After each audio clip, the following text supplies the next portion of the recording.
நான் இந்த மண்ணில் கால் எடுத்து வச்ச உடனே ஒரே ஒருத்தரை பத்தி தான் மனசுக்குள்ள ஓடிக்கிட்டே இருந்தது. அவர் யாருன்னு உங்களுக்கும் தெரிஞ்சிருக்கும். சினிமானாலும் சரி, அரசியல்னாலும் சரி, நமக்கு ரொம்ப ரொம்ப பிடிச்சது புரட்சி தலைவர் எம்ஜிஆர் அவர்கள் தான். அவரோட பழகிறதுக்கு எனக்கு வாய்ப்பு கிடைக்கல. ஆனா அவரை மாதிரியே குணம் கொண்ட என்னுடைய அண்ணன் புரட்சி கலைஞர் கேப்டன் விஜயகாந்த் அவர்களோட பழகிறதுக்கு எனக்கு நிறையவே வாய்ப்பு கிடைச்சது. அவரும் இந்த மதுரை மண்ணை சேர்ந்தவர் தானே, அவரை மறக்க முடியுமா?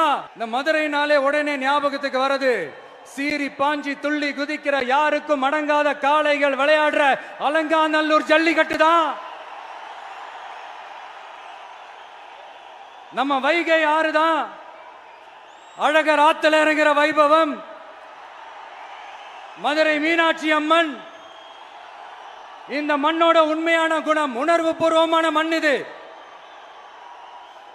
அது மட்டும் இல்ல, இந்த மண்ணில் வாழ்ற மக்களும் அப்படித்தான் உணர்வு பூர்வமான ஆளுங்க.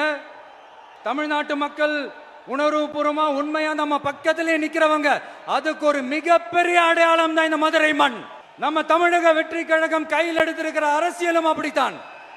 உண்மையான அரசியல், உணர்வு பூர்வமான அரசியல், நல்ல அரசியல், நல்லவங்களுக்கான அரசியல், நாட்டு மக்களுக்கான அரசியல், நல்லது மட்டுமே செய்கிற அரசியல்.